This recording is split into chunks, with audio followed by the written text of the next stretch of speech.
All right, well, let's get started. Welcome, everyone, to the culture panel. Hopefully, this is one of the more interesting panels. I'm sure all of them are super interesting, though. Well, let's get started. I'm Zerk, co-founder of Rekt Gang, and today we're going to be talking about culture. We're going to be talking about the foundation of Hyperliquid, which is the community. I think it's a very interesting topic. Lots of chains pay millions of dollars in marketing, and this is not something that's done on Hyperliquid, yet the culture grew so organically. It's beautiful to see. I'm gonna go in the weeds to understand a little more how that all happened. Very, very delighted to have all these speakers with me, and we're gonna go through some quick introductions. I couldn't think of a better group to talk about the culture, so let's get started. Maybe you can introduce yourself real quick and share a quick piece of Hyperliquid lore. In this order, Oliver, how about you kick it off for us? All right, sounds good. Thanks for the introduction and having us on the panel. My name's Ollie. I work at Hyperliquid Names, which is the canonical name service for Hyperliquid. Interesting piece of lore. Hyperliquid Names started, we basically had the idea for a little over a year and a half ago. We started in a basement in Vancouver called Decontrol, which also has a long history within crypto. This is where Vitalik was sort of like ironing out some of his early ideas in the Ethereum days. But also, interestingly enough, when it comes to Hyperliquid names, this actually came out of a previous name service, an omni-chain name service that was being developed. And there is a deep piece of lore there in terms of who might have been involved in that. And they're very close to the Hyperliquid ecosystem, I'll say, and that's as far as I'll go. So on that note, I'll pass it off to the left. We're not allowed to share that. Yeah, I don't If know. you know, you know. I didn't get sign off. If you know, you know. If you know, you know. All right, Guthix, go ahead. Hey guys, I'm Guthix. I work for Native Markets. I recently joined the team behind USDH. So I got my start posting information and memes about Hyperliquid, partly because of the opportunity, but also because the team famously has a $0 marketing budget and somebody needs to get the word out there. Who's going to carry the boats? My favorite piece of HL lore was a whale from a couple of summers ago named To the Moon. He was one of the first people to have a multi-9-fig position on Hyperliquid. And at that time, there was big discourse that Hyperliquid was maybe not a legitimate platform, their volume. People were just interested in points farming. And a really funny moment from that was To the Moon typing in the Discord, like, what are points? What are you talking about? He didn't even know what they were. And I thought it was just a brilliant turning point into people realizing that Hyperliquid could be so much more. He did end up getting liquidated, very tragically.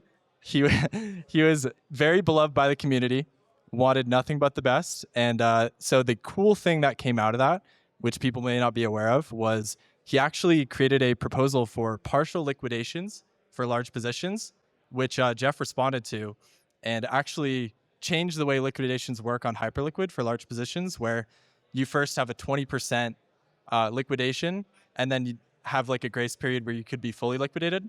And that came directly from this whale. Very cool, very cool. So the community changed the protocol. They listen. Yeah. Talk to them and they'll listen. Yeah, exactly. Ace, up to you.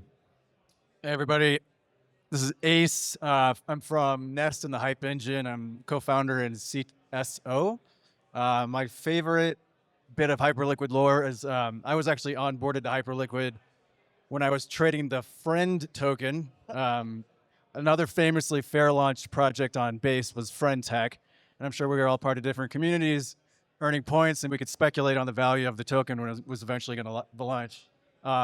Unfortunately, it had a much more tragic ending than Hyperliquid has today, but it exposed me to the Hype airdrop, and I kind of, found the love for Hyperliquid, and I'm very grateful for the opportunity that the community and the team has provided. Nice. Buy my friend tech shares. Toast, up to you. Yeah, what's up? I am Toast, and I am mostly into NFTs. I come from NFT trading on the ETH-L1. I've done some like really bad work on Solana. I've only lost money there, is what I want to say. And I got into Hyperliquid because I heard about the Hyper EVM, and so that's actually how I got into perps, and I started using Hypercore, back in the day, and then I got an airdrop. And I really believed in NFTs, and I still believe in NFTs on Hyper EVM, right? So I'm known for being the top holder of Tiny Hypercats. It is a collection that minted out the very first day that Hyper EVM mainnet launched. Very good collection. Can't recommend it more. And I'm also known for being a really good guy to talk to if you need one. So that's very good. Favorite piece of lore, I think, would have to be, Tiny Hypercats minted out on the very first day. It's great lore. And First yeah, day I of mean, Hyper EVM too. what was that? First day of Hyper EVM as well. On the very first day of Hyper EVM mainnet, Amazing. Tiny Hypercats minted HL out. names also first day. And I also minted one on the first day. Yes, HL thank you, names, sir. That's right. Yeah. Thank you, sir. Yeah, So I for- very much love EVM on Hyperliquid. That's my Huge thing. EVM fan. Yeah, those are the two first projects that have minted out or minted on the very first day. So very cool to see the community Well done. using the protocol Yes, as it yes, should be. yes. All right, let's get to our first question in terms of growth here and how Hyperliquid succeeded in having such a deep culture. So Guthix, I don't know if you want to give us a few points on what you think they did right in kind of creating this community. And so many protocols paying so much money are not able to reproduce. Yeah, so I think it's pretty undeniable that the product speaks for itself, but that's the case with a lot of like undiscovered artists in music or other forms of art. So you do need to get that distribution somehow. So the chief way they achieved that was by making the users owners with the Hype token. One of the most decentralized airdrops we've seen was pretty great to kind of get people talking about your product, but it does matter how they talk about it.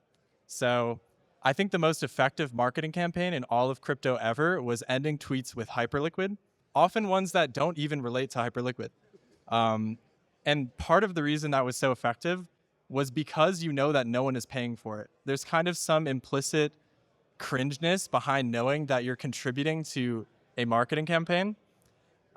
Aside from that, it was really easy to say. Like one, you could say it Hyperliquid as a very vocal bull. The opposite, you could say it satirically, like talking about something terrible in the Solana ecosystem or whatnot, and the tweet in Hyperliquid. I think that by attracting a kind of mix of a high risk, like a risk-seeking audience, but also a pretty sharp audience, they created a group of people that would talk about Hyperliquid in an interesting way, where it's not too institutional, it's not too buttoned up, but it's also not too degen, it's extractive, or for lack of a better reference, Solana kind of based. Yeah, that's my thoughts on the topic. Yeah, I think that's really interesting. I feel like the Hyperliquid to end messages is kind of like partially paying homage to, I think, like the generosity of Jeff and the Hyperliquid team, and also just their vision for having like the community be deeply involved and invested in the future of the protocol. Toast, anything to add here on this cultural growth? Hyperliquid. Nice. Hyperliquid. I was gonna say, the irony is that you hear me. Yeah, I hear you. It's a little quiet. The but- irony is there's the token is hype, but in terms I know, of it's so hype, ironic. there's very little hype. It's actual hard data and fundamentals that drive the narrative, and it's like we have fun, but we're also using logic to kind of promote the ecosystem, promote the token, promote the chain, promote the usability. So it's like I said, it's like we're having fun while still being very intelligent. I think you alluded to that. The majority of the community has, pretty deep fundamental roots when it comes to like they understand how to trade, how to value a token, find value. So it caters to a very deep trader native audience, but it still invites like an anon spirit. You're not very buttoned up until recently. I think now that we have the more TradFi kind of corporate guys involved in Bloomberg and CNBC talking about Hyperliquid, it's very much evolved from sort of the on-chain DeFi natives coming and now brought a real product to the masses. Nice. Love that. And maybe you can touch upon, or one of you can touch upon the Hyperliquid ethos. I think that's what we're kind of zoning in on. Oliver, do you want to, or I don't know if you. Yeah, for sure. I think like a big part of the Hyperliquid ethos, and this is something that's come up on a few panels earlier, is like, and it's been framed as sort of like a lack of support for builders. But I think like really what it is, it's that like if you want to create a platform where people are going to come and they're not there for sort of like short-term incentives like grants, then having those hurdles there, that's not like a big problem for people who like really understand the technology and really think it's going to like work in the long term. And I also think it puts builders in a slightly different mindset, or rather maybe attracts builders of this mindset. And that is like, I really need to make sure that I'm investing time in something that's going to work in the long term, as opposed to just like making up sort of like the next kind of like flashy, I don't know, like speculative technology that's likely not going to succeed, but may have some, token appreciation in the short term. Pumponomics, right? Exactly. Yeah, and get out quick. Guthix, anything on the fact that Hyperliquid has no VCs? So I don't know, did that play a part in how this culture was formed from the initial onset? Yeah, I mean, the team has talked about this a bit on podcasts, or Jeff rather, like drawing some of the original Hyperliquid ethos from like Bitcoin's original ethos was one point. So they talk about having a credibly neutral base layer with no insiders on it, I think is part of that. And that allows for kind of like a fresh launch. I think like the way we kind of progressed there, so we started in maybe 2021, we had projects with bad tokenomics that were pretty good projects. And then we switched to meme coins, maybe 2022, 2023. Those had good tokenomics, pre-bundling, and but weren't really, impressive products. And I think that now we have Hyperliquid, which is an impressive project with good tokenomics and a really kind of positive ethos behind it. Like, I like to describe Hyperliquid,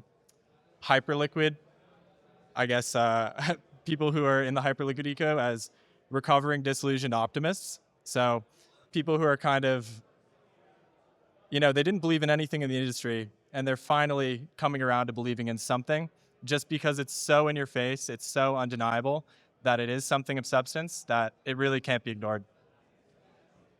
Toast, go ahead. Yeah, I just wanted to touch on for like as far as the ethos goes, I think an important point is that the foundation, it doesn't throw events like this. It doesn't throw hackathons like a lot of other chains do and stuff like that. And I think that actually ties in directly with the distribution model of the Hype airdrop. And like when I got the airdrop, I took that as a calling to like, no, you, the user, you Toast, are going to decide how to use the money. And that's why I turned around. I volunteer at events like this, HL Global. I contributed directly to the hackathon that we did. You helped out with that. And it's actually not, it's a decentralized, support vehicle, right? So like we, the Hype owners are actually supporting the ecosystem, and we are the foundation. And that's part of the ethos as well, in my view. Rising hype lifts all ships. Ace, anything, you're a builder in the Hyperliquid ecosystem. So what made you choose Hyperliquid, right? Is it the ethos? Is it the culture? Yeah, I think it's multiple things. But if you want to start with the ethos, it feels very similar to how things were in the DeFi summer days, where it was open, permissionless buildings.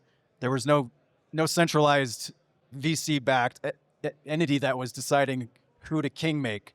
It's like, may the best builders, may the best traders win. And I think that's what the whole ethos is founded on, is good products. And it's cultivating a strong community that way. You have sticky users. You have people who are bought in because they have the token, they have an ownership sense, and they want to give it back, like you said with HL Global. We owe big gratitude to this whole team. I think this event is probably the only reason ETH Denver is relevant this week. So I think that's the primary reason we chose Hyperliquid. I think the secondary most important reason is fundamentally there's going to be value long term to the Hype token, and what we're building personally requires Hype to have fundamental value. So I could talk about that in a separate discussion, but we're very much bullish long term. 5-10 years into the future on the blockchain and the asset itself. Yeah, 5-10 years. I feel like Hype is a really interesting opportunity. It's like you had Bitcoin, you had Ethereum, you had Solana, you had some of these projects which have reached sort of these like $100 billion, $1 trillion valuations, and everyone's really sort of like waiting for like the next opportunity like that to come along. And so I think that fuels so much of the speculation and sort of like the VC game that's been going on for the past few years. And I feel like Hype is sort of like, they have a proven business model, and they've also done something which is extremely unique that no crypto project has done, especially with HIP-3, is they've sort of like decoupled the revenue and the activity on the protocol from the general crypto cycle by introducing sort of like, equities and sort of more recently with the metal cycle. So like to me, this is something like a 5-year, 10-year hold and sort of like another chance for people to be like, yeah, I did the right thing. 5-10 years ago, I put it in hype and I chilled. I did the hodl. So Nice. Yeah. Everybody's bullish on hype. There's no debate here.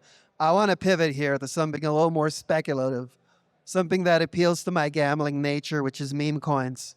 So, Guthix, do you think meme coins can thrive on Hyperliquid? Are they even important on this chain, on this platform? Or, it's just flash in a pan? Yeah, I mean, Hyperliquid is the house of all finance, right? It's the house for everything, and that includes highly speculative and maybe not so buttoned up products. You should be able to trade everything there. I think meme coins have kind of come out of cycle a little bit in a similar way that NFTs did in 2021, but there's still shining spots that will continue to hold relevance. But yeah, Hyperliquid will certainly be a place to trade meme coins. And Ace, what do you think of meme coins? I guess I was mid curving before it was cool, so I've always been a fundamentals guy. While people were in the trenches on Solana, extracting or when things were PvP, I would say I was in researching price to earnings ratios. So I'm probably not the best person to ask about this topic. But I think what we could potentially see meme coins becoming is like a store of value for a brand. I think what we need to get back to is, for some reason, memetics evolved from good branding. So the per meme coin, for example, is something that was endorsed by the team or, somewhat launched by the team and still has a very relevant memetic brand. And it's not going away, but you don't see the meme coin launchers, throwing new tokens out on a daily basis on Hyperliquid. I would say that it's worth paying attention. There's definitely things that are in the works that might have memetic properties, but actual fundamental value behind them that are coming. So we'll see what happens. I'm not that bullish. I think a lot of people invested in meme coins, invested in brackets initially, is to kind of have a levered long on the ecosystem, right? Like Solana meme coins did well because you were bullish on the Solana ecosystem. But on Hyperliquid, you can just open a hype long if you want to be doing that. But Toast, maybe a quick word on meme coins helping distribution, perhaps, or getting new community members within the ecosystem, maybe another way of kind of onboarding people. Yeah, I mean, that's a really good point. And I think that one of the unique opportunities that Hyperliquid offers is a way for, coins on any chain to list, to bridge and to list. All that technology is there. But I think I'm saying that because I don't see Hyperliquid as sort of the premier meme coin launching chain. That's just my personal view. That being said, I just want to say, all right, buddy. I have one note on the kind of unliquidatable leveraged long piece that Zerk was talking about. I think that one thing that's been tough about the hype token being so good is that no one wants to sell it for any kind of beta to the hype token. People just want to own hype and they don't want to let it go. So I think it may be a more interesting time to be looking at other things in the Hyperliquid eco to buy will be once hype has re-rated to a more acceptable value. It's possible that people will be more interested in branching out when they feel like they're, it's a more fair value to what they have in mind. Oliver, did you want to add something there? Yeah, I mean, I think meme coins are interesting, but meme coins need like salespeople and they need like marketing to get behind them. And like Hyperliquid has, for the most part, attracted people who are, I think, kind of like more interested in doing like real trading or building things of real value. Whereas in other ecosystems, people get attracted by grants. And I think that sort of goes along with the types of teams that, are looking to do more of the marketing side and sort of sell meme tokens. So, but that being said, I think like memes are kind of like universal in human nature. They may not like happen in the way that we've seen them recently, but I do think that there's ultimately a place for them in crypto and probably in Hyperliquid at some point in the future. Yeah, that sounds about right. And another speculative asset that hasn't seen the light, NFTs. which are very important for the culture. And I want to start with HL names because HL names are technically NFTs, right? Yeah. So maybe talk to us how .hl has become so culturally relevant for Hyperliquid. Anyone posts on X, Yeah. .hl, you have this visceral Yeah. response to them. Yeah, I think the .hl phenomenon is really interesting. When we chose basically like the suffix, if you will, for that, I mean, we didn't have too much of a choice because I think Jeff was already rocking like a Jeff.hl at the time, so it was kind of like clear the direction it was going to go. But I think it's kind of nice because it's not like hype. It's not like Hyperliquid. It's like clearly hype aligned, but it is something different. And it's important to have that because it's not about Hyperliquid, the product or the trading. It's about sort of like how your identity exists like within this space. And so like I think a lot of times when people see like .hls on Twitter, it's like there's people who are coming from, like they've gone through this process of like having to build on Hyperliquid without a lot of support. They've gone through the process of like developing a project with which might actually generate real revenue. So they're like coming and they're representing Hyperliquid in like such a strong, I would say even like zealous way. Like I was chatting with someone earlier from PvP and they're like, yeah, like .hls are like religious zealots out there on Twitter. So that's great to see. And yeah, I think that's what I'd say. .hl is now a religion. Yeah, exactly. Very cool. And Toast, I know you're a huge fan of NFTs, and so am I. So what do you think their role is in terms of like culture building on Hyperliquid? Yeah, so I mean, I think that NFTs are really central. Like this is the culture panel, and I think you should all just review the PFPs over there, and how important NFTs are. Sorry, Oliver. I know. It's all right, man. It's all right. Miscommunication in there somewhere. What did you put there? Dude, don't come on. I was set up. That being said, I just want to say that like I've always been into NFTs because I've seen it as a really good technology for other applications, right? There are a lot of non-fungible assets and especially real world assets, right? So like cars, houses, things like these are non-fungible assets, and you see the same dynamics playing out in these types of markets where there's a floor and then there's like a premium for certain products. So there's interesting curve on the pricing. And I think that NFTs will eventually be the way that things like titles and for real world assets work, right? So if Hyperliquid will house all of finance, it follows that NFTs are going to be a very important part of that. But today, there are no really tokenized real-world assets, especially non-fungible ones, right, on Hyperliquid. And so, by getting into NFTs on Hyperliquid, you're essentially helping build out, the rails for the future finance in this particular corner of finance, which is non-fungible assets in general. I've always been fascinated to NFTs. Just because of their potential for other things. But collectibles, digital collectibles are extremely convenient because, they don't have any real world counterparts. It's all on chain already. Or, right, IPFS or whatever. But like, you don't need to deal with all the baggage of a real world asset. So it's like we are sort of like, alpha testing the future finance. And I believe it belongs on Hyperliquid. So. Yeah, I love that point on alpha testing. I feel like if you join one of these NFT communities today, a lot of them are, super pro alpha users of these protocols. A great source of information, great wealth of knowledge within those communities that you can tap into. So, yeah, and to that point, I mean, NFTs traditionally are just a great way to get alpha and access, to chats where power users are really sharing important alpha and hyper chads. Hyper chat. All right, let's get to you, Ace, and pivoting from NFTs here. So y'all are building, MetaDex on Hyperliquid, and how do you feel that's going to tie into the culture piece, and become like culturally relevant within this ecosystem? Well, we're building a MetaDex that's bootstrapping new tokens on the Hyper EVM, and I think our focus is really to bring liquidity where it's needed for Hyperliquid native teams. So in the MetaDex design, there really is no better way to building liquidity organically. So teams that have a similar ethos to like the Hyperliquid team, they didn't raise any money. They can't necessarily afford to pay a market maker. We help them bootstrap their new liquidity pools for tokens. It helps them build a community right away because they have distribution through the MetaDex, through the Nest.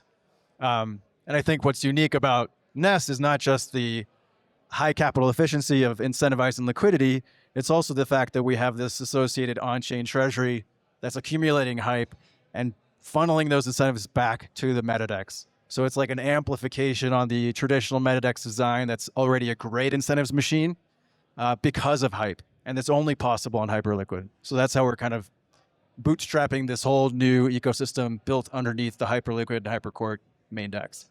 And it's community owned technically, right? In a sense. So the Nest token Yeah, holders. exactly. It's I mean, it's part of the token build out, the ethos. It's like the holders have the right to dictate where rewards are going.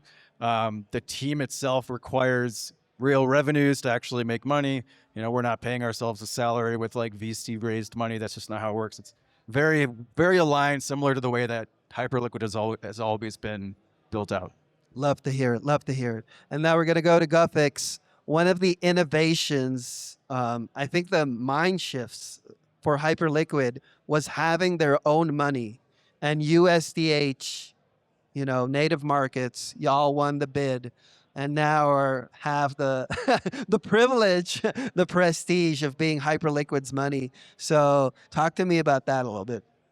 Yeah, sure. So I think that the users have a lot of power here. So the first reason that USDH, I guess, is relevant to the panel of Hyperliquid alignment is just the structural commitment of 50% of our reserve yield going to the assistance fund, which programmatically buys back and burns hype as a part of the network. And then the other 50% going to ecosystem builders driving USDH adoption. So my view to package it neatly is to use another stablecoin on Hyperliquid is like entering the house of finance and then like blasting the heat and then opening all the windows. And just, it kind of leaks value out of the network. And I think something that's pretty novel is that the users actually really matter here.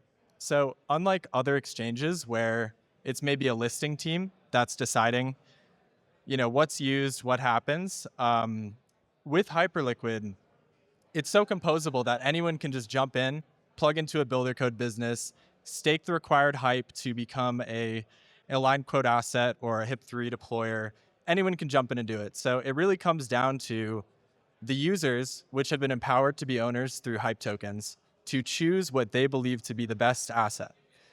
So obviously there are the AQA benefits where you get 20% decreased taker fees as well as some maker rebates, increases and volume contribution tier increases as well. But I think it really is in the hands of the users to pick the quote asset that they want for these markets. Very nice. Yeah. And I love the strategy. I love Hyperliquid having their own stablecoin now. So we got just a minute here. We'll do like 20 seconds real quick.